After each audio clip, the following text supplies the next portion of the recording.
welcome to the EFN Presents episode review for Season 4, Episode 3, Maneia. Joining me today, I have Larsis. Hi there, folks. And Starlight Ironhoof. Good morning, everybody. Thank you for joining me today.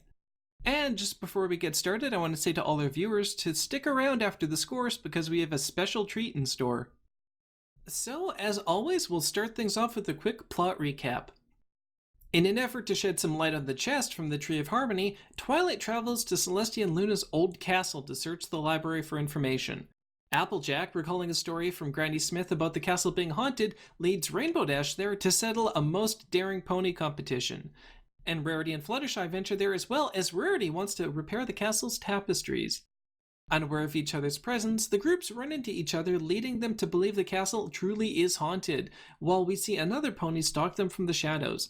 Events escalate and, accompanied by the playing of a pipe organ that shifts the castle around, get split up, leading to further tension that explodes into complete comedy when all four run into each other. Twilight investigates, putting an end to the fracas, and together they find out where the mysterious organ music was coming from. Did you know Pinkie can play the pipe organ? 'Cause she sure didn't. Closing things out, Twilight reflects on the events and brings up the idea of the group keeping a journal, an obvious replacement for the letters to Celestia. So, coming off the typical two-part season opener where we have more of an epic storyline, we're back to the fun, the simple stories, the comedic stories. So, general impressions. Larsis, what did you think of this episode? I thought it was generally well written. It sort of harkens back to what I consider to be first season style, where we're still getting more exposition on these characters. And I generally think that they did a great job of presenting that. Yeah, I see what you're saying, because Twilight's in the castle to find out about the chest from the Tree of Harmony, but that's not the focus of the episode. And the castle really isn't the focus either. The castle is more used as a haunted house backdrop. The focus of the episode is really the characters and their interactions, which we definitely saw a lot of in Season 1. So they've had this great location that they could have used for 3 seasons now, and we're finally getting back to it. And I can't wait to see what actually comes up next, because they did introduce a lot of locations within the location itself, didn't they? Well, they certainly did, and I think that's because we only see it in the season premiere as a flashback. The characters don't enter the castle proper, and there was so much more going on in that episode that it didn't make sense for them to really explore the castle. And now, while they've introduced a lot of locations into the show that we really haven't revisited, like Appaloosa, given the proximity of the castle to the Tree of Harmony and how much that factors into this mystery that hopefully is going to span the season, I definitely can see them coming back here in another episode. Starlight, what did you think of the episode? Well, I thought the episode was really well written. As Larsis was saying, it did kind of take me back to that Season 1 feel. What I really liked about it was, as opposed to just a normal slice of life story around Ponyville, they did actually go on an adventure. I mean, it was a place they previously visited, but we haven't actually seen them in it since the series premiere. I know the season premiere they had a flashback there, but that didn't really explain any more of the old castle that Princess Celestia and Luna resided in. And one of the things that I really enjoyed about this episode was how it incorporated folklore into it. I've always really liked folklore inside of fantasy settings. That's why Sleepless in Ponyville is my favorite episode.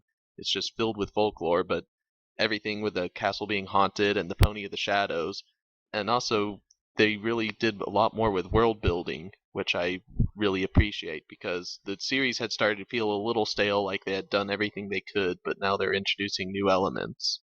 Well, no, that's definitely true, but we've seen before that they don't introduce something until there's a need for it. So it's kind of weird that the castle is right above the tree, but in the premiere, nobody knows about the tree. You'd think if anybody knew about the castle, you'd be, oh, by the ravine above that Tree of Harmony. But now all of a sudden, Applejack has stories from Granny Smith about the castle, and it's something you just almost have to push aside because it doesn't make sense if you try to put all the continuity together. Why Rarity would decide to go now instead of years ago, to explore the castle is a little off, but ultimately it's a location that didn't exist until they knew what they wanted to do with it, I suppose. I know Lauren Faust has actually talked about that a lot, where they don't like to define things until they absolutely need to use it or have a need for it. So that is kind of a trick when writing television. Or else they could fall into what I like to call Star Trek syndrome, where every week they just introduce a brand new location and a brand new thing, and we never see it again. Which, as far as world building goes, I can actually see that being detrimental because while you're populating the world with a lot of elements, they only exist in isolation. And so you almost dilute the world because while you're adding to it, all the elements are less cohesive, so they don't feel like they're part of the same universe. And speaking on that, in the previous seasons, they really tried to avoid doing continuity between episodes. They would have some continuity, but it would just be through small references. However, we already have a continuation off of the opening two-parter, and they've set it up at the end for more to happen. Are you talking about the shadow at the end? Yes. Well, I don't really know if the pony at the end is real. On one hand, we are seeing a lot more continuity in these episodes, so it could be setting up something that's going to be revealed later, especially if they reuse the location. But on the other hand, it would fit with the lesson of the episode, and it could be intended for the viewer to think they're seeing things in the shadows as well. Well, true, and that's possible. We won't know till next week. However, with the whole keys, that's something that's going to be present in every episode, I feel, this season, and that's something they really avoided doing in the previous seasons. Well, we do see a bit of that. In episode 3 of season 1, Ticketmaster, they actually introduced the Grand Galloping Gala, which we don't see until the finale. They're introducing it so that there's some build up to the event, because otherwise, if they just had the gala as the last episode and you hadn't heard of it before, it wouldn't be as effective, which I think is what happened with Star Swirl the Bearded's book, because it was just in the premiere and the finale and nowhere in between, and it wasn't as effective because of it. Of course, there were all the jokes about the name of that book, the Book of Four Shadows, for example. Yes. Now, Starlight, you'd mentioned it's an adventure episode, and it definitely feels like that because you've got 4 different narratives unfolding at the same time and overlapping at different points, but it's weird because none of the reasons that the characters go to the castle feel very adventure-ish. Twilight is there to read books. Rarity is there to take tapestries back to get them repaired. I suppose the closest we get are Applejack and Rainbow Dash, who go there specifically because it's supposed to be haunted. But other than that, it really only ends up being an adventure by chance. Well, yes, but this episode did present Twilight going there as part of her epic quest for the 6 keyholes. Okay, oh yeah, that's true. So even though not much happened, it wasn't like sitting there watching Snake Way and Dragon Ball Z. There was actual movement going on. Her going to the library isn't the epic adventure. The reason for going to the library was the epic adventure. So it was a continuation of an adventure, even though not much adventurous stuff happened in the episode. Okay, no, fair point, fair point. And let's face it, watching Twilight read a bunch of books on what to look for would probably not make for a very exciting episode. I mean, ultimately, the reasons that they're there just have to be believable enough. The point is that they get in the castle and you get the dramatic irony kicking in, which brings the comedy. They don't know that anyone else is there, so they believe it to be haunted. And that really is, it's the point of the episode. Yeah, and this is where I'll say that Twilight, for example, is actually very excited about all of these things because she's logical minded. She understands that it isn't haunted, it's that there's these secret compartments and secret buttons and, that pipe organ, for example. Do you think that there's actually a reason for that pipe organ, or it just happens to be a pipe organ that moves the building around? Maybe they like to remodel every century. Maybe they like to remodel every movement. Oh, that was terrible. Yeah. It's interesting that we've talked about this episode feeling like a season 1 episode instead of something completely new, because it's written by someone completely new, Josh Haber. This is his first episode writing for My Little Pony, and the consensus seems to be it really feels like, from a character point of view, going back to the roots of the series. And that's interesting. Do you guys have anything to say about that?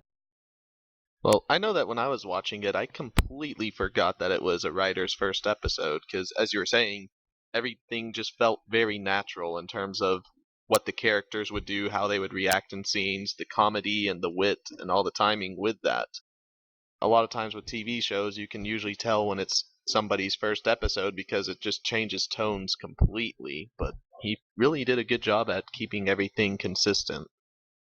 Well, I think that's especially true given the fact that this isn't really an episode that focuses on one particular character.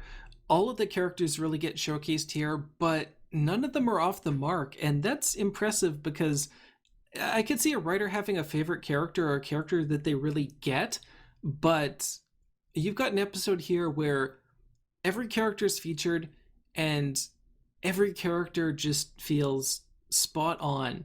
Although I think Angel seems like a little less of a jerk here than he usually does. Yeah, but he's sitting there happy with a bowl of carrots. Yes, we'll go with Angel's a small child. Bribe them with snacks. It's snacks that come out of the floor. Floor snacks. As long as it's not on the floor for 5 seconds or longer. I'm actually rewatching it in the background here, and I'm just seeing all these setups that I'm glad that they didn't do in the stereotypical way. Such as? There's a scene where a suit of armor falls on Rainbow Dash, and one of the stereotypical responses to that would be Rainbow Dash is now dressed in the suit of armor and is clomping around and scaring everyone. Ah, yes, yes, yes. And I'm glad that they just had Rainbow Dash run off scared from the armor falling on her. It feels more like Rainbow Dash and less like we're taking the stereotypical line and throwing Rainbow Dash into it.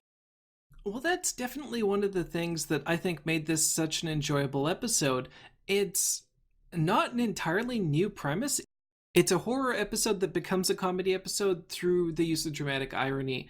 And I think how it pulls it off is by not falling into the pitfalls, not falling into the Scooby-Doo-esque tropes. Well, they didn't do the multi-doorway yakety sax approach, obviously. Although they have done that in a previous episode, if I recall correctly. Yeah, that was which episode was that again? That was in Ticketmaster. Oh, yes, yes, yes. I think one of the big problems for the classic yakety sax scene here is that it is difficult to leverage the characters. Everybody's just running around, whereas when the characters run into each other here and the whole fracas starts off, they can each be doing something unique and something specific to that character and what their story was up until this point. Whether it's Applejack thinking she's seeing the Pony of Shadows, or Fluttershy thinking that Angel has just been crushed. The scene is funnier because it's tuned to the characters as opposed to just having them run around. Yeah, and on top of that, what makes that scene work in things like Scooby-Doo is that the villain is joining in with them. So they're chasing the villain, and the villain's chasing them, and then there might be a walking potted plant or something. In this, there is no villain. The villain is their imagination. It's hard to be running from your imagination, although that is, in a way, that is what happens. Yeah, and Twilight being sort of the grounding element in this realizes logically that, it was mentioned earlier on that ghosts don't exist and that magic works on rules. So she logically understands that the castle can't be haunted based on those assumptions. Well, yeah, that's exactly the attitude we would expect Twilight to take. I like that the cartoon is self-aware of all of these setups that it makes. When Rainbow Dash and Applejack are in the armor room, Applejack actually flat out says, "Do you think there's a room in this castle that isn't filled with terrifying things?" And it's a very, very good observation to make. It does make you wonder what Celestia and Luna were up to in the castle back then. Well, they actually mentioned that too at some point when Twilight's reading from the journal, that Celestia likes to hide behind the paintings and Luna likes the trapdoor slide. I like that scene because it fits with the lesson of the show, which is that there is an explanation for things. Well, part of it could just be, secret passages that are meant to be shortcuts. I mean, you don't know how much they were inviting visitors in, and maybe a princess had to get across the castle quickly. Some of it could have even been for, say, defense if there is a raid. And those uses would fit perfectly with the disconnect that the episode kind of mentions between what your imagination can make something out to be and what it likely actually is. One of the things I want to call back to on this is the drastic improvements in animation since season one. For example, watching Rarity stitch one of the tapestries, you see the needle go in and it forms a new stitch every time. Well, that was a great attention to detail, and we're certainly seeing a lot more of that in season 4. On a similar note, the tone of this episode really lends to a more cinematic style, and we certainly see that in a number of shots. When Applejack is telling this story about the Pony of Shadows, we have a nice rack focus between, her and Rainbow Dash. A couple shots of a Dutch tilt. We have negative space framing the shots, which it fits with the very atmospheric tone of the episode, and it's great to see them really capitalize on that here. One thing that I noticed too is lately they've been using a lot more darker tones. The season premiere, it made sense for them to use a lot of dark tones with the Everfree Forest invading, but I am starting to wonder if they're intentionally trying to keep a darker tone for the overall season. This is, of course, something that we won't know until we've actually had more episodes under our belts to review, but it's kind of interesting the approach they're taking on that. We had episodes like that in the past. Right, but not back to back to back. Well, that's true. A number of the episodes that come to mind are Bridal Gossip, Zagor's Introduction, and Luna Eclipsed. But it is interesting to see similar toned episodes back to back to back. Although this is more of a comedic episode, even if the setting is darker. It's almost taking the Giggle at the Ghosty song and expanding it to its own episode. I mean, you have Pinkie Pie, who turns out to be the pony that was following them in the shadows, and when her identity is revealed, the menacing organ playing turns into ballpark music. That just really fits kind of the theme of the episode, that things that you don't understand can seem scary, but when you shed some light on it, you find out that there's nothing really scary there. It turns out to be Pinkie Pie. It's not what I'll call dark. It's darker than previous seasons, perhaps, but it's not particularly dark in my mind. What I like, though, is that the fact they're able to tone it in that way and yet keep the story itself lighthearted, as well as the writing, the dialogue, the interactions, and that sort of thing. Well, and I think that their ability to do that is really what makes the episode work, because, again, it's about this disconnect between how things are being perceived in that environment and what the reality of the situation is.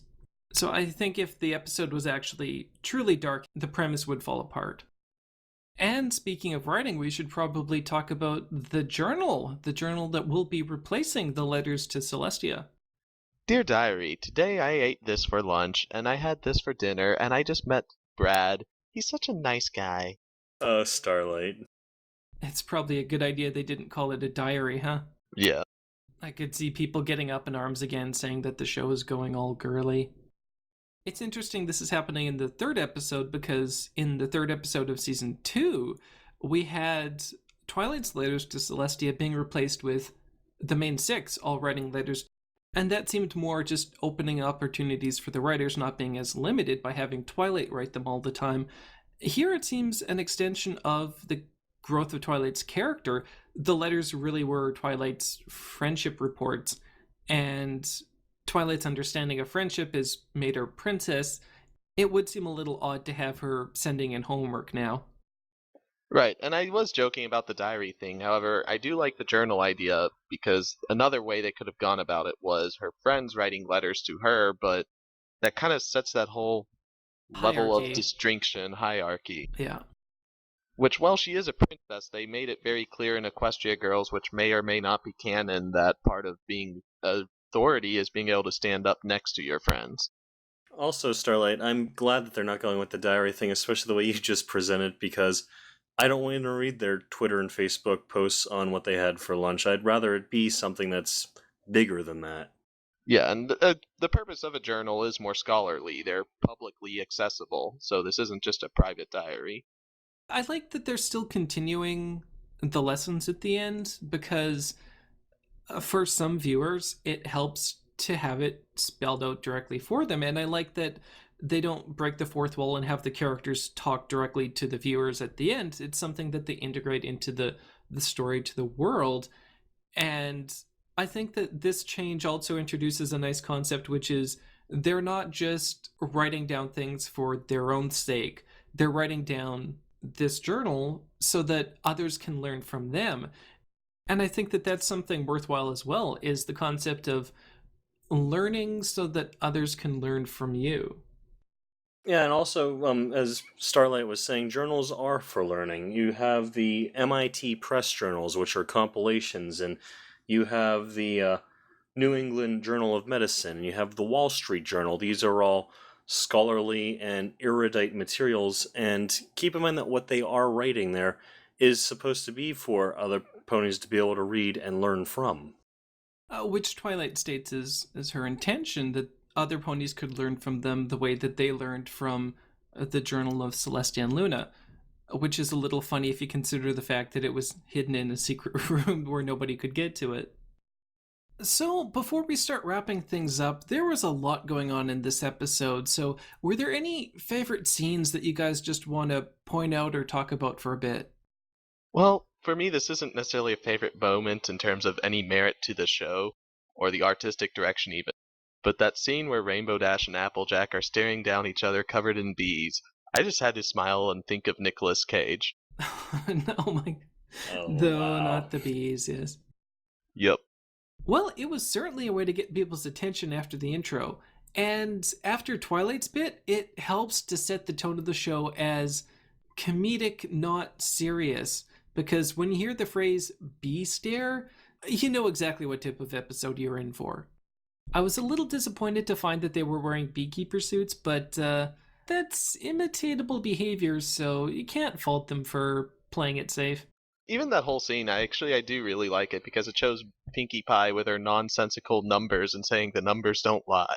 The Pinkie Pie logic, yes. Just little doodles. Well, do you think they went over the top with Pinkie, though, in this episode? Because they do explain how she ended up there. They show her ringing the school bell with her head, and she's certainly quite amped up as far as Pinkie goes, but I don't know. Do you think that it's over the top, or do you think that it kind of fits with her character still? Well, Pinkie Pie now is my favorite pony, but I don't think it's over top at all because she used to be my least favorite because I always felt like she was over the top. You know, she just had a gag for everything. She would just suddenly be fully party suited up with balloons and party favors and such. I mean, this actually seemed a little more toned down from the Pinkie I remember from season 1. It's scary to think about Pinkie ringing the school bell with her head and say that's toned down. Yeah, but I mean, think back to like the episode Dragon Shy. Just how over the top Pinkie always was. It's also an amusing thought in my mind to think that she has bee suits stashed all over town just in case of a preemptive bee stare. Larsis, any favorite scenes? My favorite scene was probably whenever she was reading the book and finding out about the Hall of Hooves and the organ to the outside. And Spike asks her, "What does that mean?" She says, "I have no idea." It shows that she still has that curiosity she's demonstrated since season 1. Again, a classic example that Twilight is still Twilight. Like, she walks into the library and her face just lights up, and she can't hear what's going on, the organ playing and all that, because she's just engrossed in the book. And I think that it's more reassurance that her character really hasn't changed much. Yeah, and on top of that, there were a lot of people who, after season 3, said, "Twilight's ruined, they made her a princess, it's all going to be about Princess Twilight now," and this goes to show that even though she is a princess and has a horn and wings, she's still the same character that we've loved since the beginning. Exactly. Exactly. Well, for me, I don't think it's one scene in particular as much as it is Rarity's deliveries overall. I like that the biggest scream out of her isn't from being scared. It's when she looks down and sees the torn tapestry in her hooves. And at the end, when the tapestry falls on her and she runs off sobbing, saying, "I was only trying to restore ancient art." And when the characters ask Fluttershy, "What are you doing here?" Rarity is sitting there, still with the tapestry hanging over her head. She just deadpans casually, "She's with me." I love the delivery. Getting down to final thoughts and scores, Larsis, what did you think? Well, I think that with the overall feel of the episode, it's able to be dark while also being light and lighthearted and having all of that comedy in there. And it felt very much like a first season episode, captured some of that magic that got me into this show to begin with. And based on that, I have to give it a solid 4 out of 5. Starlight? All right, so we have a new writer coming on the show with Josh Haber, and even though this is his first episode with 3 full seasons of material behind it, all the characters were able to come off very natural feeling. He didn't do anything to really destroy the feel of Equestria and Everfree Forest, and even though there were a few hanging plot points in the episode, such as the star spiders that we didn't get any idea of beyond Spike being scared of them, he really did a great job of keeping everything tied together and self-contained within one episode. Yes, we got the point with the 6 keys, however, this episode it really stands on its own without having any prior knowledge of what's going on in the season. Overall, I give this episode a solid 4 out of 5. Well, once again, I agree on a lot of the points you guys said, so I think I'll focus on more of the technical aspects for this episode. First and foremost, the background music. It's often overlooked, but especially in an episode like this where there's a lot of different tones throughout, it really helps, and there's some really nice new background music here that definitely benefits the episode. The other, again, being the fantastic visuals, taking simple scenes and putting them over the top. We have that nice rack focus when Applejack is telling the story. When Applejack is looking for Rainbow Dash, there's this shot where she's looking through the doorway that's framed by shadow. It has a bit of a Dutch tilt to it, and it's just a really well-framed scene. We have some similar framing later on when the main 6 are looking for the organ player, and they're framed by windows in the foreground. Shots like this really fit the setting and the tone of the episode, and it just goes to show that they're really thinking about how these shots are laid out. It's a hilarious episode that looks great and sounds great, and the characters are spot on. I give this episode a 4 out of 5. Ramble and Ebert give it 2 thumbs up. Who's Ebert? Is that you or me? I don't know. I'll be EUB Bert. How does that sound? Sure. We never commented on that this was a Castlevania reference, possibly. Oh, well, we just did. I mean, the name of the episode is Castlemania, and there's the Pony of the Shadows. It's totally not a reference to Castlevania Lords of Shadow. Let's just face it. Totally not. Totally not. Well, we have one more surprise here today. We had the opportunity after the episode aired to talk with the writer, Josh Haber. Josh, I'd like to thank you for joining us for the episode review. I had a lot of fun actually reading your live tweets during the episode, which I think a lot of people did. I don't know how many extra followers you gained, but... I gained about 1,000. Oh my god. Because I think Megan had commented regarding your live tweeting the episode. Yeah, she mentioned something. Yeah, I'd started following you around then, but it seems to have shot up a little bit with the episode. It really did. I think about a week ago I had 400 and now I have 1,400. Yeah. I think for good reason too, because the consensus from everybody that I talked to is that, you'd done a fantastic job with this episode. Everybody loves it. And more importantly, everybody has thought that your capture of the characters has just been spot on, and it doesn't feel like this is your first episode. It really feels like you've almost been writing this show from the beginning. I noticed on IMDb that you'd also worked on Kaijudo, which is another hub program. It is. So was there any chance that you were familiar with My Little Pony before you came on as a writer? Well, I definitely knew about the show. But yeah, I hadn't really watched any episodes until until after I had interviewed and got the job.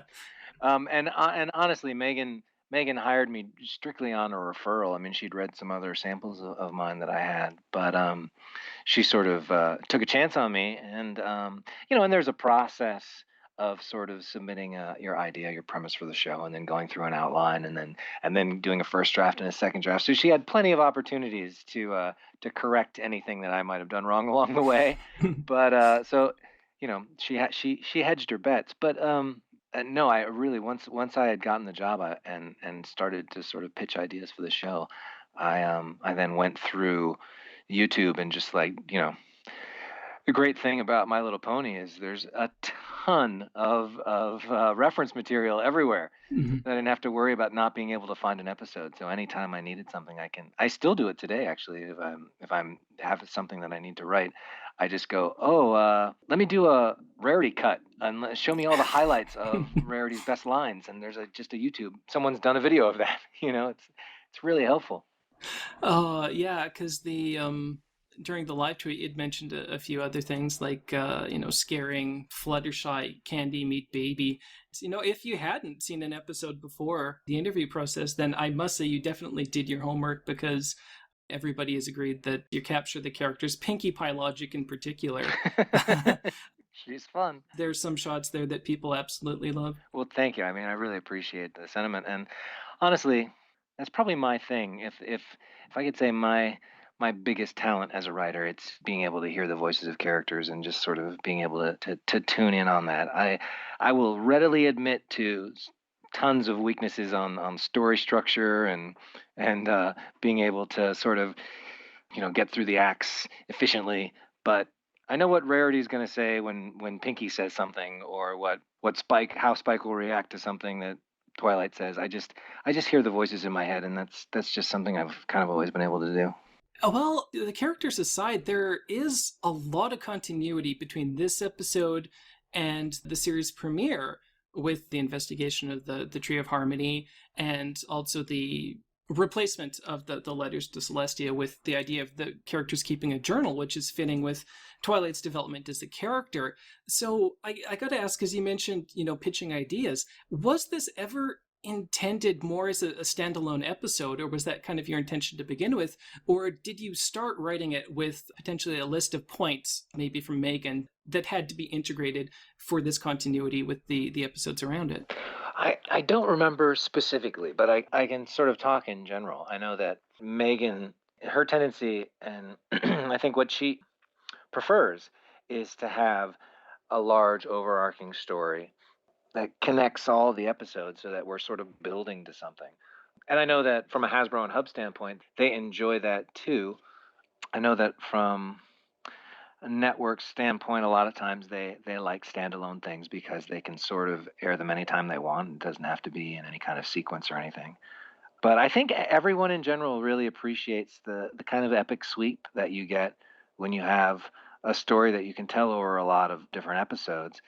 I know that was definitely something we talked about in the writers' room when we were pitching out stories. And given how this episode that I wrote connects to some of these things in the pilot, I think you can look forward to more of that kind of thing for the rest of the season.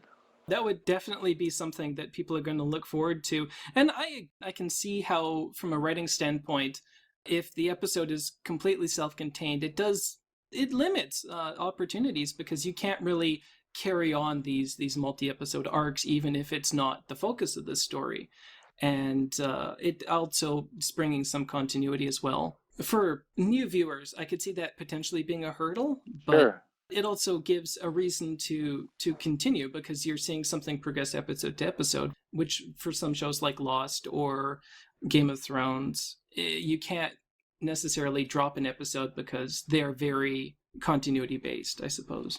Very serialized, yeah. But if you think back to shows like, say, like The X-Files, there was always sort of a general sort of overarching thing for the season, but there are also self-contained episodes that told their own story within the context of that larger story. And I think that's sort of the sweet spot where you want to be, where you're always moving the larger story forward, but you're telling complete whole stories within each episode to do it.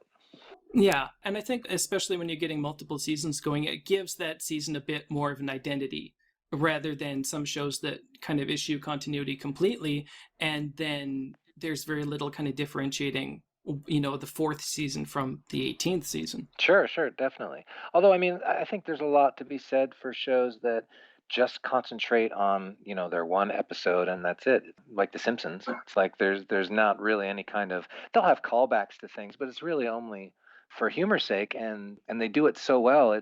I think there isn't anyone who doesn't appreciate their individual episodes or feels like they're missing something because there isn't a larger story going on. I think it's just sort of it's almost like a genre. It's just it's a kind of storytelling. Yeah, there's no right way to do it, and there's benefits to both. So, mentioning kind of appreciating the single episodes from your point of view, some of the things that you had commented in the live tweeting during the episode, including just how the episode turned out and being surprised by some of the things the animators had shown in. Would I gather that this is the first time you've actually seen the completed episode? It is. I've seen little snippets of things, but this is the first time I've seen it. Yeah. Were you surprised by anything? I think one of the things you call out is the hash marks on the wall of the trap door room. Honestly, at this point, I was thinking about that today because I remember tweeting it thinking like, oh, the hash marks, DHX, you're awesome. That wasn't me at all. And now, like, thinking back on it, because of course, in animation, there's a lot of lead time. I actually wrote this episode over a year ago, and I was thinking, gosh, you know what? Maybe I did think of that. But then I thought, you know what? I'm just being revisionist. Like, it's clearly DHX probably did it, and I'm just trying to take credit for it. But I honestly don't even remember anymore, and that I think that's a credit to everyone who works on the show, that it can be sort of such a seamless group effort. Yeah, it seems every episode there's always a lot of really good visual things that are just added by the animators or the storyboarders, as well as all the great references and humor, and I'm assuming a lot of visual things that are written right into the script itself. Another one that you'd mentioned is the Hall of Hooves. You do that, the hashtag Beauty and the Beast. I'm guessing, going on a limb here, you're talking about the 1946 Jean Cocteau movie? That's the one. And that I definitely wrote into the script because I'm constantly trying to come up with ways to describe the thing that I am imagining. And that's just what came out in my description. But a lot of times I will, because I tend to do that, I tend to write flowery description to illustrate, verbally what I'm trying to go for. A lot of times I write a lot of needless stuff that the animators wisely sort of disregard and do their own thing on, which is, it's part of the process. They have to be able to tell a story visually that the way they see it, and I kind of suggest things and am not at all dissatisfied when they don't show up. But this particular one, the Hall of Hooves, I think it was a good way to describe it and a great execution of it. For sure. And that's, even back in season 1, that's something that a lot of people were surprised by, was the fact that episodes were referencing not just pop culture elements, but musicals, and not even the musicals everybody's heard of, like Streetcar Named Desire, but a lot of musicals that, unless you watched a lot of musicals, you wouldn't be familiar with. And so I think that's something people are definitely keeping an eye out for in episodes. And I guess on that note, are there any other inspirations for this episode, whether they're, specific elements and scenes, or even just kind of thematic to the episode as a whole, that you had in mind when you were writing? Oh, I mean, like I said, it's over a year ago, so I feel like I'm just going to end up taking a bunch of credit for stuff that wasn't mine. But definitely that Jean Cocteau Beauty and the Beast, definitely Scooby-Doo, definitely Castlevania. But I mean, those are all sort of things that are pretty accessible. I don't think beyond that I can think of anything. Oh, one thing I definitely need to cop to is that bee joke at the beginning, most daringest ponies. That bees, that's 100% Megan. That was Megan's joke from the beginning. I want to go on record saying that, because when people give you credit for something that you definitely know you didn't do, it makes you a little uncomfortable. Yeah. No, I can see that. But that was a good scene, and I think a lot of people were like, that's imitatable right there. I guess they're wearing the suits. Yeah, there's a division that you always answer to called Standards and Practices, which they always make sure that things appear safe, that you don't have characters playing with knives or needles or things, because it's a kids show and they don't want anyone going off and imitating that. So that was mandated by S&P, which was like, oh, okay, you can do the bee thing, but they got to be wearing beekeeper suits. Both Megan and I were like, well, kind of defeats the purpose, but okay, sure. Yeah. Well, you mentioned Scooby-Doo there, and one thing that we talk about in the rest of the review is the cliche scenes, like you never end up with one of the ponies ending up dressed in the armor that's kind of wandering around that is mistaken for a ghost, and you never have the multi-door hallway with the yakety sax and people running around. And was that a conscious effort to avoid those kind of tropes while writing? Gosh, I mean, I don't. Yes, although even just hearing you mention it, I kind of miss not being able to put in the sort of multiple doorway Benny Hill music thing playing. I kind of wish I would have been able to get some of that in there. But it's like writing any sort of genre material. It's really not about, oh, I've seen this before. It's like, well, yeah, of course you've seen it before. It's a genre piece. It's about the execution, and can you do it in a way that is reminiscent of the original work or the trope and that people recognize, but also feels new and fresh. Yeah, it's not derivative. Yeah, you're always trying to do that whenever you write any kind. I mean, you say genre, but really every story's been told already. So we're always we're always walking in other people's footsteps. Yeah, yeah. And now going back to, I guess the B scene would also fall under this category. It sort of sets the tone. It's very comedic at the outset. Every scene that you have seems to have some explanation or some connection to another point in the story, except for one. And that I know that a number of people were bothered by this as well and were wondering what was up with these. And it's interesting because of all of the elements that are frightening in the story, this is the only real tangible one. The rest are imagined, and that would be the star spiders. What is up with the star spiders? You know what? I don't know. I don't remember writing that the star spiders were there. I might have. It also might have just been an animation choice. I don't think at the time that I was writing, I even knew what star spiders were. So it's one of those moments where the creators of the show are doing something because it feels right in the context of the scene, and then Yeah. the fandom, because they actually tend to know more about the show than the creators do, end up extrapolating from Yes. that, Yeah. So I think it was more just like, oh, it's a creepy moment. There should be spiders. Yeah. What are the spiders in our world? Oh, there's star spiders. I think the thing that made it really stand out to people is they appear, but they're also referenced by the other characters before they even get to the castle. Oh, yes. You know what? I did actually write that as a piece of dialogue, but I think at the time, I think it was my first script, and there were a lot of things about the show that I didn't know necessarily what they referenced or what the meaning was behind them. And I think that I had probably seen on YouTube a character mention them before, and it felt like this is what they would say in this moment. Mhm. And I mean, writers on shows fall into those traps all the time when they just write something that sounds right in the moment without realizing what the implications might be, what the larger implications might be. Well, and not every element is this big mystery. Sometimes people start looking for these. But on that note, we also do have the shadow pony, or the shadow creature with the glowing eyes appears at the end of the episode. And I think there's going to be a lot of conjecture on that as well, because the theme of the episode is that scary things don't usually exist when you have some context, right? Your Right. imagination tends to go wild. And whether that was sort of a callback to the theme intended for the viewer, or that is actually an element that is for some reason going to continue on, or is going to make an appearance in later episodes. It's part of the continuity that seems to be present in this episode.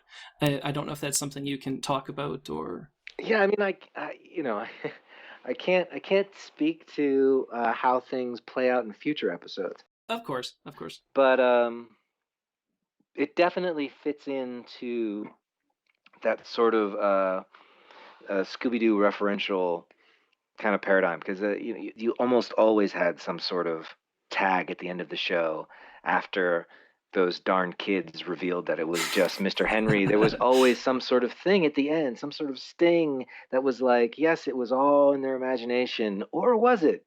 There always is that moment, and that, for me, that's a callback to those kind of moments that I remember being a kid and always thinking, because it adds this level of mystery, because it's nice to have the scary stuff explained away, and it's comforting, but it's also nice to know that there's still mystery out there, you know? Exactly. I suppose a nice little softball one here would be, was there a favorite character of yours to write for this episode?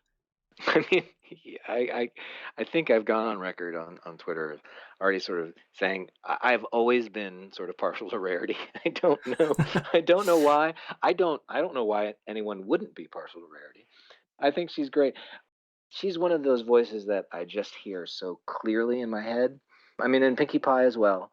It's just there's something about her voice that is just so specific, and it's so married to her character that it's just kind of fun to write. And Pinkie Pie is a lot the same way, but I understand why people might gravitate towards Pinkie Pie. So maybe the underdog lover in me is has to choose Rarity instead. But no, Rarity she's fun.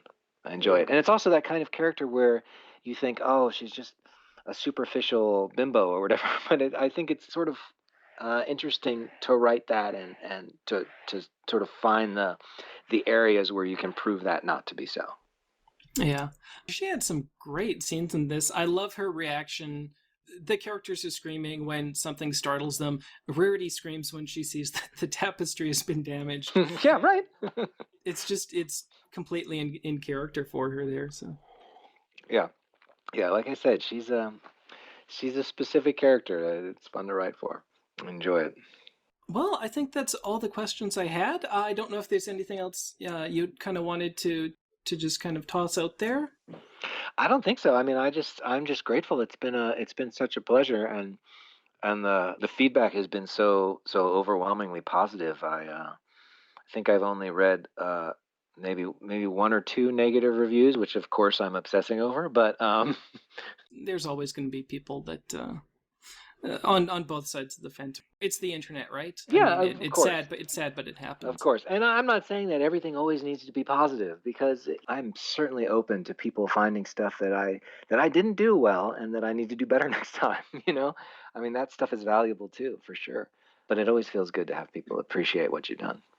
Well, I certainly hope, and it definitely sounds like people have been showing their appreciation, and for a good cause. This is an episode that everybody is loved, and I think it's going to be one of those bars that people are going to be kind of comparing other episodes to. So I think it might be the other writers that are going to be a little upset about comparisons to this episode. Oh man, I hope not. It's just fun. I'm just saying. It's not a contest or something. Yeah, no. I think everybody has the things that they enjoy. This just happened to fit right in my wheelhouse. Yeah. Well, Josh, thanks again for joining us, and I hope that we have a chance to talk in the future. I hope so. It's been a pleasure. Thank you.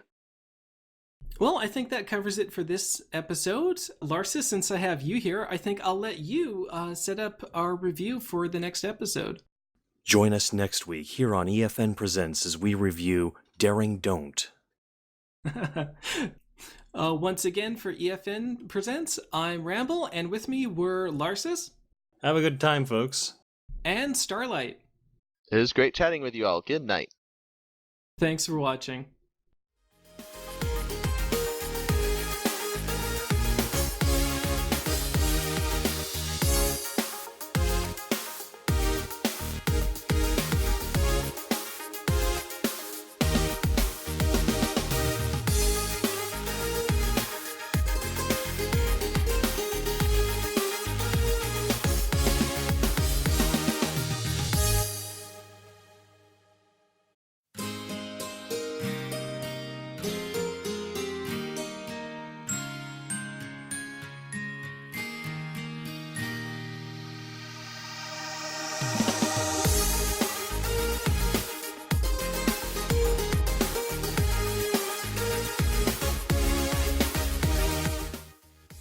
Hello and welcome to Everfree Radio Presents here at Everfree Network. I am your host, Brush and Bones, and today with me we have Draco. How's it going? And Ramble. Hello. And today's episode review is for Season 3, Episode 10, Keep Calm and Flutter On. In this episode, Celestia thinks Discord can be reformed, so she tasks the bearers of the elements of harmony with the job, particularly Fluttershy, whose kind nature she feels is perfect for the situation. Fluttershy takes charge of the task with surprising gusto, and while the rest of the main six remain certain that the Draconiquus is irredeemable, and Discord fights tooth and nail against the prospect of reforming himself, he soon finds himself enjoying the friendship Fluttershy offers. By episode's end, when he goes so far as to betray a promise made to Fluttershy, leading her to declare them no longer friends, he realizes just how much he values the connection, and decides to change his ways and use his powers for good. Most of the time, anyways. So, this episode raised a lot of questions, and there was a lot that we're going to have to discuss, so we're going to go point by point on this one. First point being, okay, Celestia believes that Discord can be reformed, and we don't really have a clear amount of time between the premiere of Season 2 and this episode, so we're not exactly sure how much time has passed, but I would say it couldn't really be more than a year. So, Celestia believes Discord can be formed to use his vast powers for good only about at max a year after they resealed him into stone. What are your guys' opinions on this? Looking back to what happened with Luna and the fact that she was banished to the moon and it was 1,000 years, the thing here is that they have the elements of harmony. With Luna, they didn't. I mean, Luna or Nightmare Moon bested Celestia, so I doubt Celestia was in a rush to take her on again. Whereas with Discord, the main six is there. They dealt with the problem. Discord got loose. They dealt with them, especially if they can set things up in advance so that he can't play the same tricks on them. They've probably got the upper hand and they should be able to best him again. So I think from a risk perspective, it's probably a lot lower. And who knows? I mean, there might be something that Celestia's getting at that I guess she didn't share with anyone. So you don't think that it's a bit of a stretch that she'd be willing to let this arch enemy who caused tons and tons of chaos throughout Equestria have a chance to be reformed while she let her sister rot in the moon for 1,000 years? Well, that's a little harsh. A little harsh. And I mean, Celestia, for all intents and purposes, she's given us no reason to see her as to not see her as a benevolent ruler, a very kind and conscientious ruler. But it seems kind of weird to me that only like a year-ish or so after they defeated Discord, she's already rushing to get Discord a pardon and try to have him reformed, when who knows how many other people could have possibly served as bearers of the elements of harmony during that 1,000-year period when Luna was on the moon. There could have been plenty of options for, reform for Luna when she was Nightmare Moon, but we have no idea if that ever went on. All we know about is there was a prophecy, and 1,000 years in the future, Luna, or Nightmare Moon, the mare in the moon, will be freed. When I first saw the season opener for Season 1, and we got to the ending and I saw the rainbow of light hitting Nightmare Moon, I immediately said, wow, this is like a bad Skittles commercial. Bad Skittles commercial? And I was like, God. I was reminded of Gen 1, the G1 ponies, because they defeated the bad guy in Escape from or Rescue at Midnight Castle. They defeated him by firing the rainbow of light at him, and in that one they just outright disintegrated the guy. In this one it would just purged the evil from her. It's a plot device, magic, timey-wimey stuff, no definitive answers. But I'm just more curious as to. So you think that Celestia thinking Discord can be reformed isn't an unfeasible plot? It isn't unfeasible, but the way that they did it seemed more like a two-parter that they should have done. I mean, It does seem rushed, yeah. It's not uncommon for series like Samurai Jack or Symbiotic Titan mid-season to do a two-parter episode because it has a huge plot. Yeah, I can totally see that. And I would honestly probably agree. Like, I actually think that the premise is very interesting, although the way they go about it is kind of iffy here, just because the idea that Discord can be reformed, I mean, his name is Discord, he's a Draconiquus, he's this physical embodiment of chaos and disharmony. His powers, as far as we've been able to see what little we did get of him during the Return to Harmony two-parter in Season 2, shows him to be at least, equal to Princess Celestia, and yet you think that, if he's the embodiment of chaos, then they kind of have to, enforce order upon him, put him into stone, that sort of thing, or else he'll just run amok. it kind of felt to me like a sort of you can't change a leopard's stripes situation, where if he's naturally prone to chaos, if it's kind of like his thing, something he's born to do, there's not necessarily any change for it. And they kind of make sure to say in this episode a lot like, you use your powers for evil and we want you to use them for good. And it's like, well, no, he's not necessarily using his powers for evil. He's just causing tons and tons of chaos. It's kind of like, if you're like me and you've ever played any kind of tabletop role-playing game, Dungeons & Dragons and Pathfinder especially, you're familiar with the alignment system. And there's two separate sides to that system.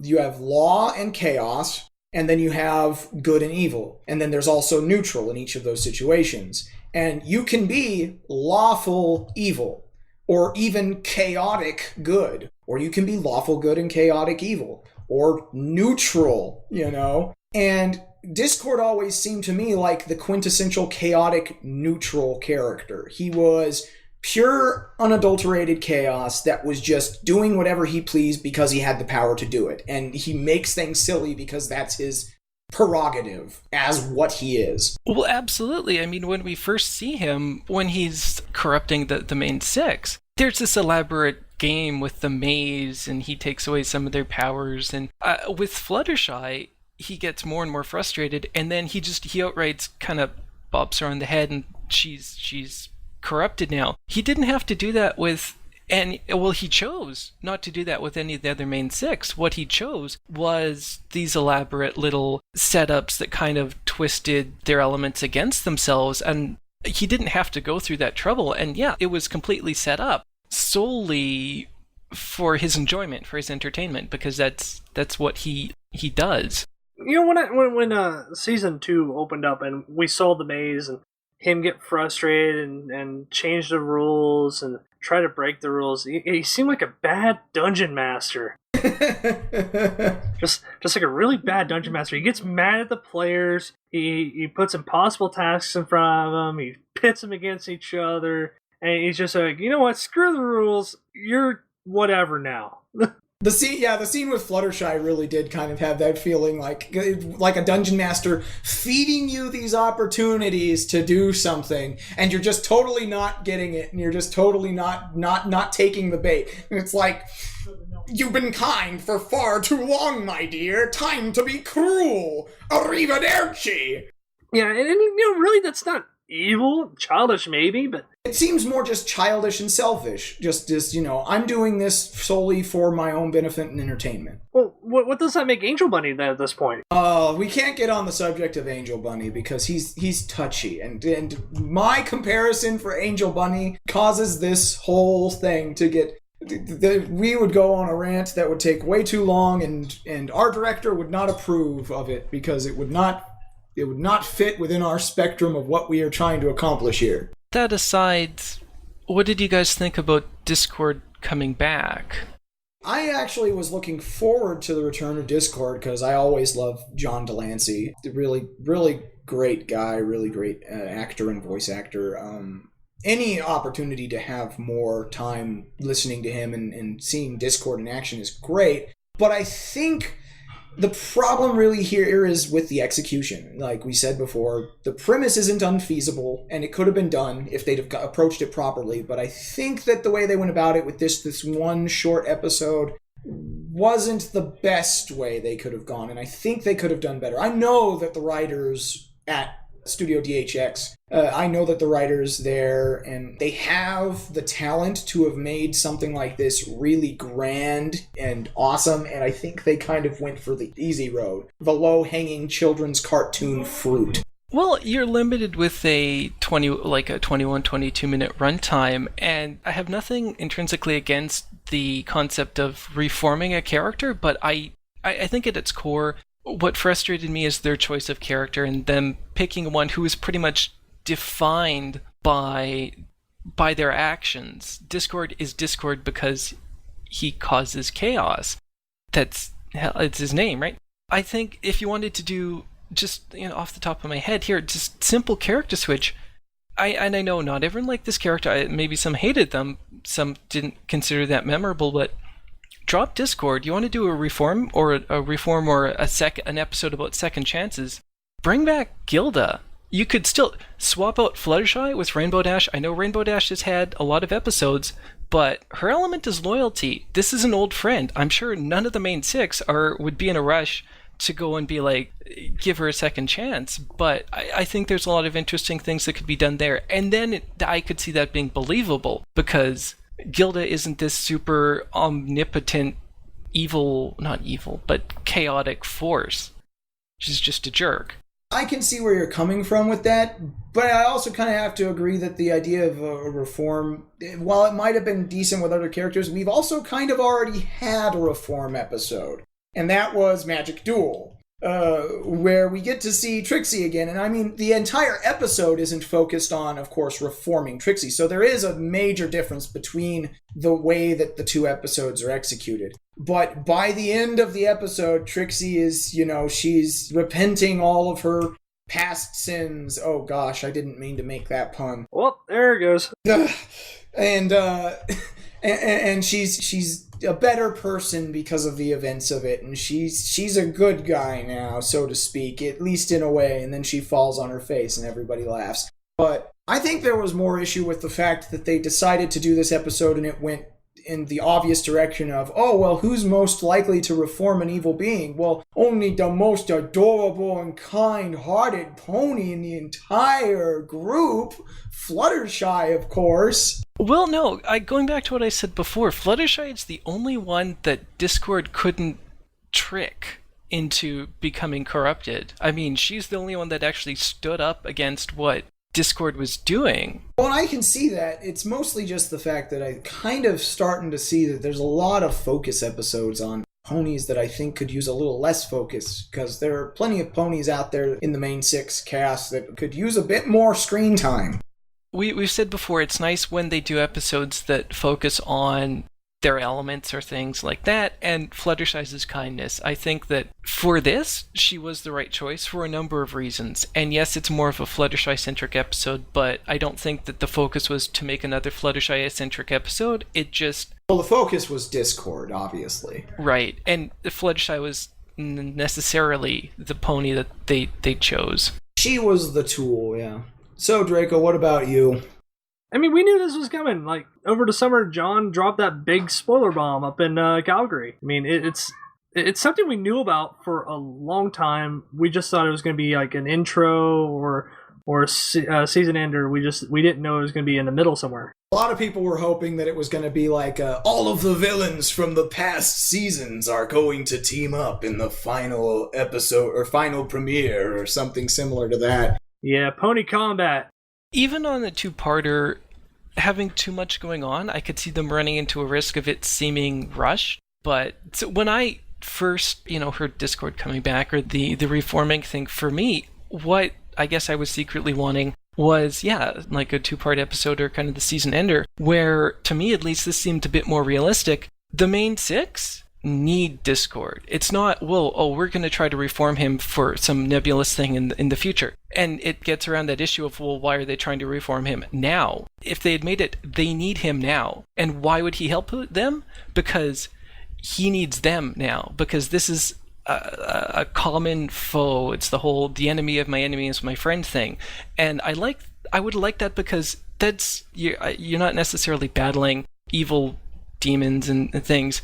There's times where you have to work with people you don't like, because otherwise... You're talking about the whole enemy mine scenario where there's a situation that both of you need help to overcome. Neither of you like each other, but it's kind of forced on you. Oh, there's a lot of stories that do that, though. I mean, you can look through like Marvel or DC. Marvel, they have Wolverine working with Deadpool and a few other people from the Weapon X program. Their names are escaping me for the time being. And then you have Batman working with the Joker sometimes. And I can see where you're making that link where, the main six kind of need Discord.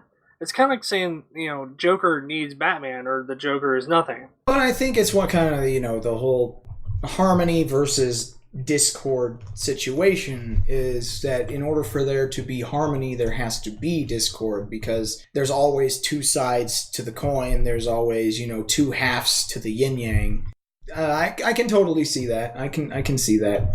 The problem that came from the episode for me when it came from who it centered on was Fluttershy just seems a little naive. I don't think she's like so much innocent because that stare is just plain outright but she's a naive little fool at heart, and it's just it seems like that they put it on her to give her some growing up, and by like the episode end, you find out that Fluttershy was basically using him while he was using her to make sure that he was doing good. How do you say that she was using him? Nah, see, I don't know if I would agree with the idea that she was... She said that she knew about everything that he was doing, that she was just playing along. The thing about that, though, is it really doesn't feel like that come the end of it, because honestly speaking, if you need all 6 of the main 6 to interact in order to turn him to stone, and you need that power and stuff like that, by her swearing not to use her element of harmony against him, he's completely free. He gets off completely scot-free. He will not be able to be turned to stone because Fluttershy has made this promise, and if she is intent on keeping that promise, then there is nothing that can be done. And the only reason by the end of the episode that he reforms is because he realizes how much he values the connection that having a true friend, the only friend he's ever had, in his own words, really means to him after he's lost it. And that might have come across a bit stronger if, like we mentioned before, they'd had more than the 22 minutes time slot of a single episode to get it past. This definitely feels like a 40-minute episode at best, just because it took way too long to even get a story like this to go through the first time. And then it was done and over with in 22 minutes. It just felt like you're building up, and in the last 5 minutes it's just rushed. I agree. There wasn't enough build-up because it just kind of went bam, because what I should say is that there was plenty of build-up, but at the same time there wasn't enough actual focus on how much Discord liked the relationship. They did showcase oh, I'm actually having fun with this, and this is actually kind of nice, and stuff like that. But most of the time everything was played with kind of a double meaning. Discord is totally playing Fluttershy. He completely ruins the whole dinner party because he's doing exactly what the main 6 is saying he's doing. He's totally toying with them and being a general nuisance while putting on this mask so that Fluttershy thinks that, oh, he's doing very well. But when all's said and done, you spend most of the episode thinking he's totally playing her, and by the end of the episode, he's going to get off scot-free. But it's the magic of friendship and the realization that he likes having a friend that makes him say, oh, well, you know what? Never mind. I'm not going to be evil, despite the fact I could totally get away with it. Well, I think the progression in the episode actually works fairly well. I mean, from the get-go, yes, Discord is from the beginning is playing Fluttershy. He admits it, and to Angel. But for what happens later in the episode and at the end of the episode to really work and not just be a cop-out or something poof, they're friends at the end, is Fluttershy needs to show Discord courtesy and trust and other things that you would show a friend for when she says later it basically says he's my friend to be believable and to have any impact, because if her actions to that point didn't fit with what she's saying, then it doesn't work. Well, it's the honesty and the trust. The honesty and the trust that she put in Discord was something that he realized, wow, it kind of she was being totally legitimate, and it was actually kind of fun and stuff like that. But I just think that it could have used more time to develop, because the premise is definitely a good premise, and I honestly think it would have had a great opportunity to be something amazing had it had, more than just the 20 minutes that it did. I think that it had the potential to be amazing, and it turned out okay. It happens over the entire episode, though. It's Discord's crash course on friendship. Compassion and trust, at the end, it's that which leads to Fluttershy saying, yes, okay, you're my friend. I'm not going to lock you back up in stone. Discord abuses that, and he sees the repercussions of those actions. Well, see, but that's just it, though, is he sees the repercussion, but throughout the entirety of the episode, you are given the idea that he doesn't care. The whole sudden weight of it, just kind of crashing down on him all at once, is... it's acceptable, and that's why it's an okay episode. It's not a bad way to end the episode. And of course, you got to remember it's a show for children, so it's easier if it's done that way or whatever. But when you're taking it from the critical perspective and you're looking at it the way we look at it and we analyze it and stuff like that, it would have felt more believable if Discord, being the way he is, he betrays Fluttershy and goes on a rampage for who knows how long, and the main six is all going, Fluttershy, what have you done? We can't do this unless you join us. And she's like, no, I'm not going to do it. And then as he's committing these acts of evil, like more than just the flooding of the farm, going back to the whole like Ponyville's going to become the chaos capital of the world, everything's going insane. And meanwhile, all the time he sees Fluttershy not acting because she made a promise and he was her friend when she made that promise, and even though their friendship is over, she's going to keep that promise because she's good to her word. Then he can realize, that's really powerful, that's really amazing that she would do something like that for someone like me, and then the realization can sink in. But it all happens so suddenly at the end, he floods Sweet Apple Acres from the very beginning, he's got those beavers working on the dams, because you see that right at the beginning when he's released, they turn their eyes red and they're damming up the river, and Sweet Apple Acres is flooded, and then you promise me you won't use your element of harmony against me, and I will, and I'll change this. And he changes it to ice, and then he's totally gloating about it, and then just all of a sudden she shouts, I am not your friend, and he's like, oh, you think that I would change just because I lost the only friend I've ever had? And all of a sudden it hits him.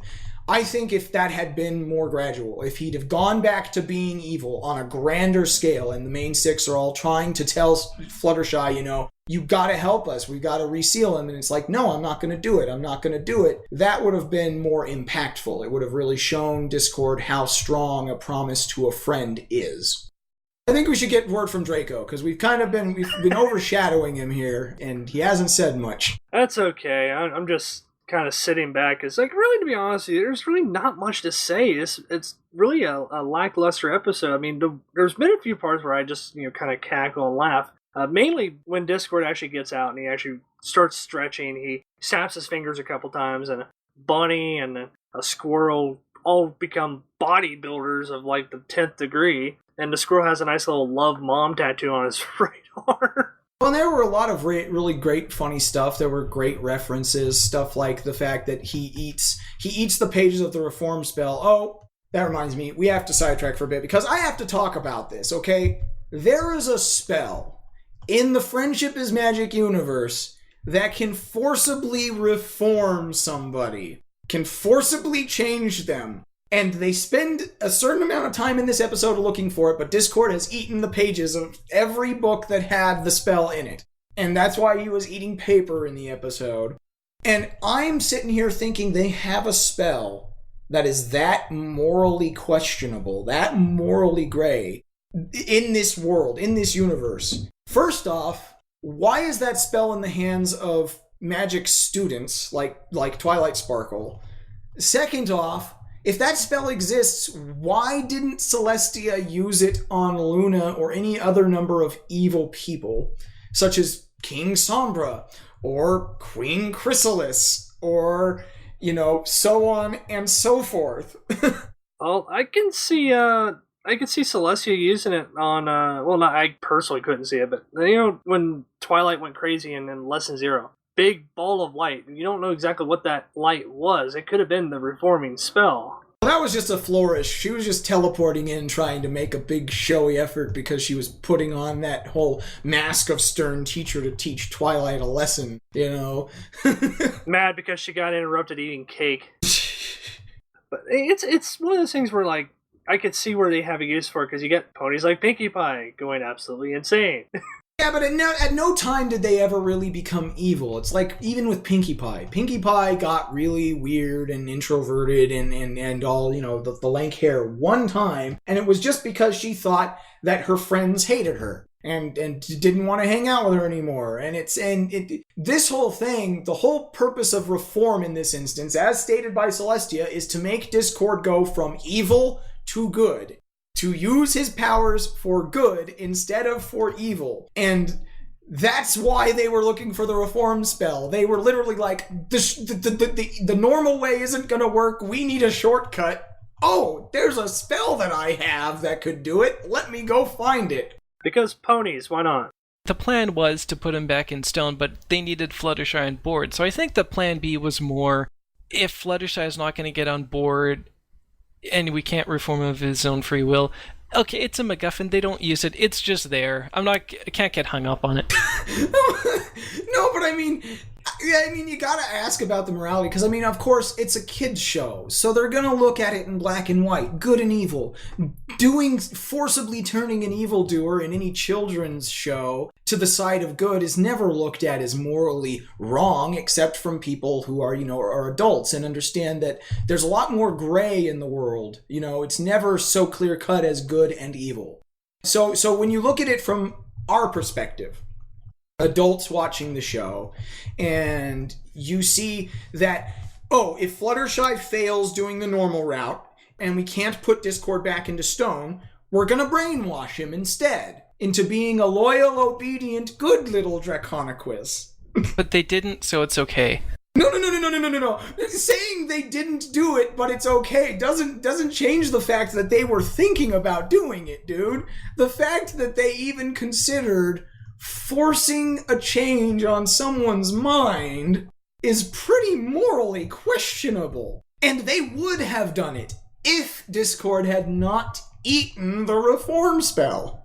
Yeah, Jedi mind tricks, that's all you gotta say. But I would expect Pinkie Pie to be more obstinate about reforming Discord than anyone else, because, she literally said, the only thing that he did wrong was he didn't bring whipped cream to the chocolate rain party. Not a single dollop of whipped cream! Not one dollop!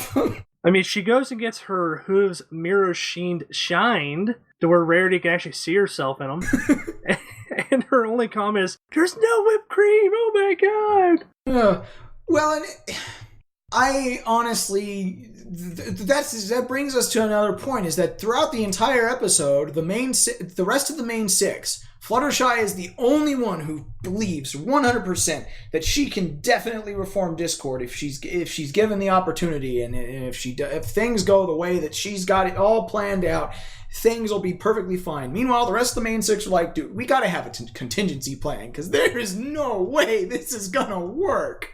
They are so steadfast in their belief that Discord cannot be reformed that they go, they even go so far as to think up stuff like the reform spell and stuff like that. And I really don't know if we got a good enough amount of exposure to just how much this particular event affected them too. Because we see them when they're looking for the reform spell, and before Discord shows up, and then we see them at the dinner party where Discord's goofing everything up. And they keep telling Fluttershy, he's playing you for a sap. And she's like, no, he's a good little Draconiquus. I'm making progress. There is a good progression in the characters, though. At the beginning, when Discord first comes to Fluttershy's place, Twilight saying, like, "Are you sure you're okay with this? We'll be here if you need us. Just, whisper help." And later on, as things are progressing, the house is spinning around and Twilight's saying, well, it's what Rainbow Dash at the dinner. Rainbow Dash is like, "Can't you see what's going on here?" And they're visibly upset, and Fluttershy keeps saying, "Oh no, this is okay." And at the end, they almost give her an ultimatum, commanding her, "No, Discord has to go back. This is getting completely out of hand. It's over." And even though you don't see the characters much, it's not like it's not a flat tone. There is change. Yeah, they aren't really flat. Given, the time constraints and everything, I think that's about as much as you could ask for. And speaking of progression, it happens with Discord too, because at the beginning, he just turns a couple animals around. He ends up in Fluttershy's place, and he reforms the lamp as a Discord lamp, and then it turns into... That lamp is going to be for sale within days, within weeks. Someone is going to make that lamp and throw it up on eBay. Oh, you know it. Get on it, Chaotic Brony. We know you're watching. And then the house is spinning around and he's eating paper, and then you have the dinner party that's this perverse Beauty and the Beast vibe from that, with the candlesticks and the soup tureen and all that. And he's dressed like a butler the entire time. yeah, and then at the end with what happens with Sweet Apple Acres. And so there's good progression in a lot of the elements that they have, whether it's the characters or various plot points. And I mean, so that's effective there. They're not just kind of selling the same tone throughout the entire episode, and then boom, at the end, Discord repents, as it were. I mean, it's in every anime series or cartoon series. There's repenting villains and whatnot all the time. I mean, you got Vegeta in Dragon Ball Z. You have Kurabara in Yu Yu Hakusho, who becomes Yusuke's best friend. I don't know if you could count Kuwabara as a villain who redeems himself, because he's Yusuke's... Well, not really a villain, anti-hero. He's Yusuke's rival, to be sure, but he was always heroic from the get-go. Like, he had that stereotypical delinquent style and look, but both him and Yusuke were delinquents when it came to being in the school, but they had heroic spirits. I guess villain's a broad term. Not really villain. Anti-hero more like it, because you got Deadpool, because he's an anti-hero. He's not necessarily a villain. He can be good sometimes. He just does whatever he wants to do. It's more of a fact that he goes against the hero sometimes, and sometimes he doesn't. And it's in every animation, every story, just about there's an anti-hero. I don't know if I could consider Discord the same sort of way, but like I said before, I find the premise completely plausible if they had had more time. I think that this would have made a great two-parter. As it stands, I think that the way that it was executed made it okay instead of great. One last question before we get on to our scores, and that's, where in all of this time has Luna been? Because you'd think, first and foremost, we get mentioned that there's a royal summit, okay? And that's why Celestia can't be present for the whole reform of Discord, because she has to go meet at this royal summit. And that's all we know about it, is it's a royal summit. So obviously, we're probably got politicians and businessmen and all sorts, or business ponies and all sorts of other stuff going on. Maybe it'll be something that plays up towards the season finale or something like that, where we actually get to see some more representatives from other countries. Maybe we'll get to see more griffins or dragons or, other various different creatures throughout the thing. But we know that there's this royal summit, and that's where Celestia is going to be. But why do we never get to see Luna during these Discord episodes? We now had 3 episodes, one a two-parter, of course, the Return to Harmony segment, where all this crazy stuff was going on. Luna was nowhere to be found. And then come this episode, when Celestia's like, oh, I want you to reform Discord and all this other stuff, we still don't get to see what Luna's opinion of the whole thing is. What was Luna's opinion on the whole Discord reform? Did she think Discord could be reformed? Did she want Discord to be reformed? Did she even care? Was she in her bedroom playing the Dead Space 3 demo the entire time? I don't know. Maybe Luna was busy with the Royal Summit. She might have been, but we still haven't seen her at very many royal events either. For example, Grand Galloping Gala? Kind of a big deal. No sign of Luna. Well, it did happen at night. I mean, you gotta give her that. I mean, she's on patrol, invading people's dreams. Invading people's dreams. I don't know. I mean, it seems like they never seem to really put Luna out there unless it's important to drive home some kind of little plot piece. They brought out Luna for the premiere in this season 3, to add mystery to this whole test that Celestia has devised for Twilight Sparkle. And at the end of the episode, she pulls out this book that's all black, covered in stars and swirls, and you don't know what it is, but that's all you see of it. And then you don't see Luna again until the episode with Scootaloo, and you find out, oh, she has the power to enter ponies' dreams, which is really amazing power, but really weird at the same time. And, you see her then. But during all these other situations, we only got to see her once during the season 2 finale when she swaps out for Celestia when night comes. But you never see her do any battle with the changelings, you never see her there protecting the kingdom. And maybe she sleeps the entire day. I don't know. But it seems like they only pull out Luna when they need to pull out Luna. And I think that Luna might have been nice just to have her opinion on this whole situation, because she was once a villain. And the idea of reform isn't so foreign to her because she had to be reformed, although it was, by purging the evil from her with the Rainbow of Light. But that would have really been a nice little thing to add. And it could have probably been done if we'd have had 2 episodes instead of just 1. I've got it. I figured it out. CES was the same week that this episode aired. She was at CES. Really, she was late to her own sister's wedding. Who does that? I don't care if you sleep all day normally. No. Cadence isn't their sister. At least not so far as we know. Adopted sister, crystal pony. You know what? Yeah, ponies. Okay, well, one other thing, and I actually remembered this now, was what do you think that they even want Discord's magic for? Because it seems like Celestia has some kind of plan. This episode, she really wants to be able to use Discord's power for good. Is there a reason for that, or is she just like, oh no, he's just really powerful and it would be nice to have that on hand, just put it on the back burner in case we need it. Better to have it and not need it than need it and not have it, sort of thing? From a strategic point of view, it makes sense, because if anything like Chrysalis comes up again, very easy to deal with at that point. But for like a practical view, best bouncy house ever. Most chaotic bouncy house with ball pit, everything. I could totally see Discord doing that. But as far as like a strategic point of view, you gotta look at it. She's a princess of a land, an entire country. Strategically, you want something like that under your belt, even if you can't control it.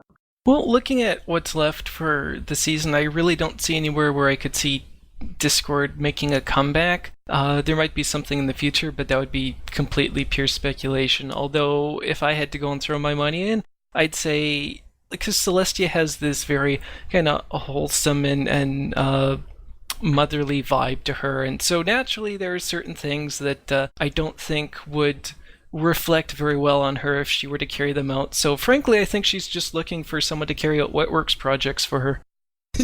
You think that she wants Discord to be her Black Ops guy? Yeah. That or her rival biker gang. That would be hilarious. All right. So we finally come down to it. We've talked about what we wanted to talk about with this particular episode. Lots of questions, not very many answers, but a little bit. So on the whole, what would you rate this episode? 1 being the worst, 5 being the best. I'm going to say a 3, mainly because, 1, it was nice to see John back, but on the same point, not really much was done except for Discord reformed. Other than that, it's nothing else basically happened. It all just revolved around Discord the entire time. There was no Ponyville mishaps, nothing going on throughout the day other than Fluttershy and Discord spending some time together. Other than that, it's just from the same writer that gave us Too Many Pinkie Pies, this could have been a lot better. Okay, Ramble, what about you? Well, first off, I want to say that Beaverton Beaverteeth is a fantastic name for a beaver. When I first saw the episode, I was really mixed. It was a lot different from what I was expecting, but I really shouldn't let that dictate what I'm going to rate it. Although I'm going to have to put this episode at 3.5. And the reason for that is there's a lot of really good content to it. And that's, from the character's point of views, you could agree or disagree with Fluttershy's approach. Should Discord be trusted? Can he be trusted? And it's interesting that we've had issues of trust among friends, like the green isn't your color, keeping a secret. But those are worlds apart from trusting a stranger or someone whose motives are unclear. My concern here is that there's a line between optimism and delusion. and this episode treads dangerously close along this line, treating everyone like friendship will solve all your problems or can convert someone who might have malevolent intent is not realistic. And Discord's very sociopathic tendencies, to me, I'd have to go with the main six and say, yeah, I don't think even it's worth attempting reforming this person, because at what point can you trust them when all their motivations are about jockeying for positions of control? That being a kid, and people are like, oh, you're looking too much into this is a kid show, this is a kid show. I don't necessarily think that this is a lesson to teach children. If they had used someone other than Discord, yes, okay, I can see that. But they used Discord for this lesson, and I think that applying what this episode is teaching in a lot of situations, people are going to get burned. And so 3.5 just purely on artistic merit. There's some great jokes there, but from the moral standpoint, I think it's good, but it treads too close to... It treads too close to being a poor Aesop, a broken Aesop even.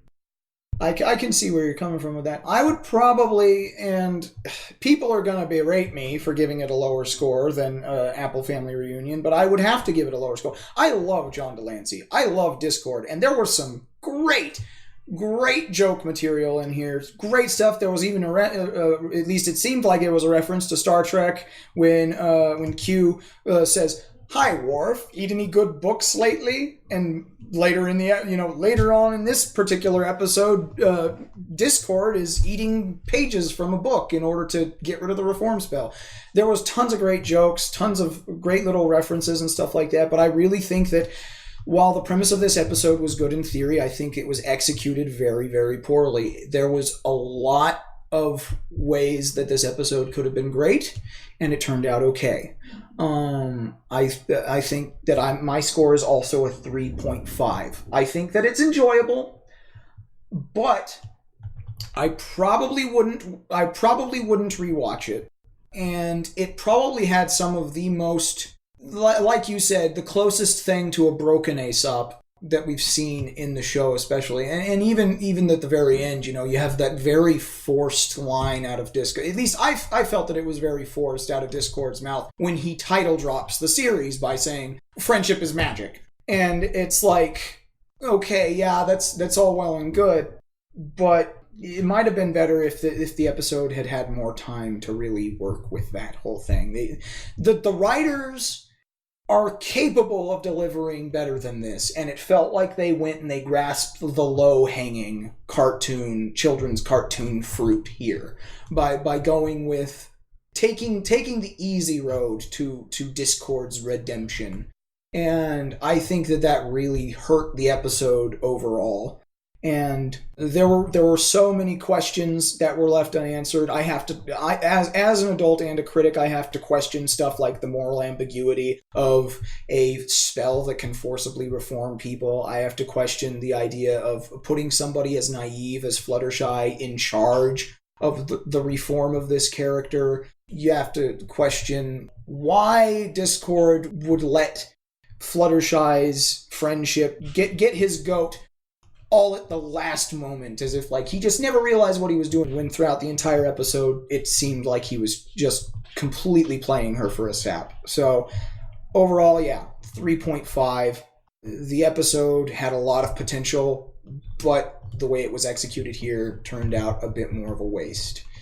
So with all that said, thank you for joining us. I'm sure that there are plenty of you who disagree. If you want to leave your comments, go ahead, leave them on either our website at everfree.net or here on YouTube. You can feel free to email us as well. We have all of our information on our contacts page at everfree.net. Share your opinions, vocalize your concerns, and odds are it will still not change our own opinion, but everyone is free to have theirs.